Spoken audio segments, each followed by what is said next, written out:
Then we have the next question for each grade, 2 grades हैं हमारे पास given. Right down the pairs of fraction that adds up to 1। वो दोनों fractions इकट्ठे लिखने हैं जो ऐड करके 1 बनता है। जैसे इन्होंने एक एग्जांपल दी है कि 4/5 प्लस 1/5 इज इक्वल्स टू 1। ये कैसे इक्वल है 1 के? 4/5 प्लस 1/5, आपको पता है कि डिनोमिनेटर को हम एज इट इज़ लिखते हैं और 4 प्लस 1 क्या हो जाएगा 5। तो जब न्यूमिनेटर और डिनोमिनेटर बिल्कुल सेम हो तो वो कैंसिल आउट होके इज इक्वल्स टू 1 हो जाते हैं। तो आपने क्या करना कि यहाँ से इन ग्रिड्स में से ऐसे फ्रैक्शंस ढूंढने हैं जिनका जो न्यूमिनेटर है, पहले तो उनका डिनोमिनेटर सेम हो और सेम होने के बाद उनका न्यूमिनेटर भी ऐड होके वही नंबर बनता हो। उसके बाद हमने क्या करना है, जो भी हम पेयर फाइंड करेंगे for each pair of fraction right 2 subtraction sentences. उसके लिए हम 2 सब्ट्रैक्शन सेंटेंसेस भी लिखेंगे। जैसे इन्होंने ये पेयर ऑफ फ्रैक्शन लिखा, ये ऐड अप टू 1 होता है। अब इसके लिए हमने 2 सब्ट्रैक्शन सेंटेंसेस लिखे, 1 minus this is equals to this and 1 minus this is equals to this. 1 में से ये सब्ट्रैक्ट करें तो ये आ जाता है और 1 में से ये सब्ट्रैक्ट करें तो ये आ जाता है। जाहिर है दोनों ऐड होके 1 बनते हैं, तो 1 में से एक भी निकाल दो तो दूसरी फ्रैक्शन आ जाएगी खुद ब खुद। तो हम यहाँ से पेयर ऑफ फ्रैक्शंस फाइंड करते हैं। अच्छा, एक और इंटरेस्टिंग ट्रिक ये है कि जो फ्रैक्शंस बिल्कुल सेम होती है ना, जिनका न्यूमरेटर भी सेम होता है डिनोमिनेटर भी सेम होता है, वो भी ऐड होके 1 बनती है। तो ये एक एडिशनल टिप है। जो फर्स्ट पेयर ऑफ फ्रैक्शन है वो मुझे वैसे ही नज़र आ गया 1/2 एंड 1/2, ठीक है। तो our first pair of fraction is 1/2 plus 1/2, ये होगा 2/2 और जब न्यूमरेटर डिनोमिनेटर सेम हो तो वो किसके इक्वल होता है 1 के। अब इसके लिए मैं 2 सब्ट्रैक्शन फैक्ट्स भी मैंने लिखने हैं। तो पहला क्या होगा, 1 में से ये माइनस कर दूंगी तो ये आ जाएगा 1 माइनस 1/2 इज इक्वल्स टू 1/2।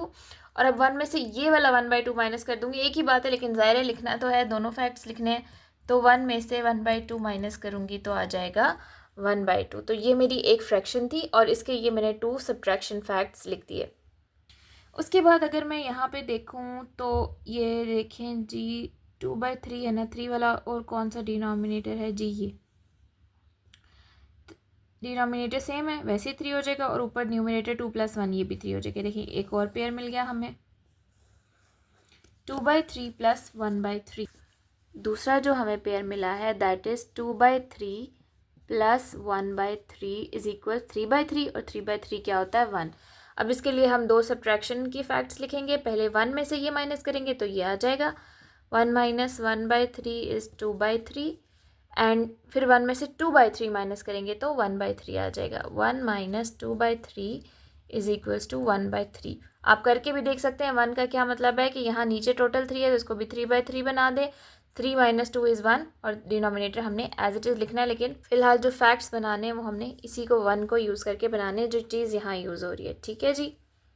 तो ये दूसरी हो गई। अब देख लेते हैं जी, इधर नीचे है 4 और किसके नीचे है जी, ये देखें ये भी 4, ऊपर ये 4 सेम हो जाएगा, ऊपर 3 + 1 4, ये हमें एक और पेयर मिल गया 1/4 + 3/4। तो हम यहाँ लिखेंगे थर्ड वन है 1/4 + 3/4 इज इक्वल्स 1।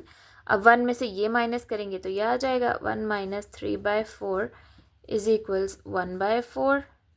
और अब हम 1 में से 1/4 माइनस करेंगे तो 3/4 आ जाएगा। 1 माइनस 1/4 इज इक्वल्स 3/4। ठीक हो गया जी। मज़ीद ढूंढते हैं 5 किसके नीचे, ये देखें जी ये एक और मिल गया हमें, ठीक है 4/5 + 1/5। अब मैं लिख नहीं रही, अब आपको समझ आ गई है तो अब आपने इनको उसी तरह से इनके पेयर्स लिखते रहना है। अच्छा ये 8 है और किसके नीचे, ये देखें जी ये भी 2 + 6 8 होता है और नीचे 8 है तो 8/8 ये भी बन जाएगा।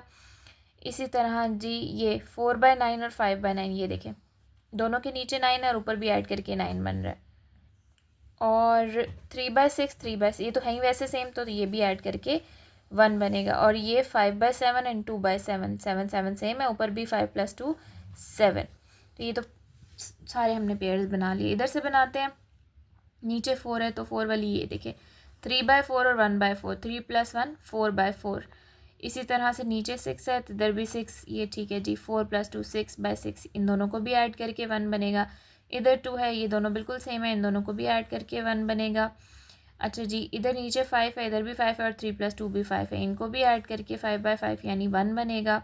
इस तरह 8 और 8, ऊपर भी 7 + 1 8 और नीचे 8 आ जाएगा, तो ये 8/8 = 1। ये भी, ये 7 है, ये भी 7 है, 5 + 2 भी 7 होता है, तो ये भी 1 बन जाएगा।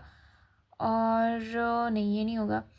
3/9 और 6/9, 3 + 6 9, 9/9, तो ये भी 1। और 2/3 and 1/3 is 3/3 which is equals to 1। तो सबकी मैंने आपको बता दिए पेयर्स। अब पेयर से आप उनकी सब्ट्रैक्शन की जो दो दो आपने सेंटेंसेस लिखने हैं वो अब आपने खुद लिखने हैं। मैंने आपको एज एन एग्जांपल पहले 3 सेंटेंसेस लिख के बता दिया है जी। अब हमने करना है work out these calculations. Simple है लेकिन इतना भी सिंपल नहीं है, क्योंकि आंसर जो है वो इनका इम्प्रॉपर आ रहा है, और आपको पता है कि कभी भी फ्रैक्शन का आंसर हम इम्प्रॉपर फॉर्म में नहीं देते। तो ये 5 + 5 10, और नीचे हम ऐड नहीं करते, डिनोमिनेटर सेम हो तो एज इट इज़ आ जाता है। अब फ्रैक्शन इम्प्रॉपर आ गई है तो हम इसको सिंप्लीफाई करेंगे। 9 1s are 9, 10 - 9 is 1, 1 whole 1/9 इसका हमारे पास आंसर है। अच्छा जी, डिनोमिनेटर सेम है, एज इट इज़ आ जाएगा। 4 - 1 इज़ 3, 3/5 इसका आंसर है, प्रॉपर फ्रैक्शन है। 6 - 3 इज़ 3, क्योंकि डिनोमिनेटर सेम था, ये भी ठीक है। और 5 - 1 इज़ 4/12, लेकिन ये इसकी सिंपलेस्ट फॉर्म नहीं है, इसकी मज़ीद कैंसिलेशन होती है। 4 के टेबल में ये दोनों नंबर आते हैं, 4 1s are 4 और 4 3s are 12, तो इसका आंसर है जी 1/3।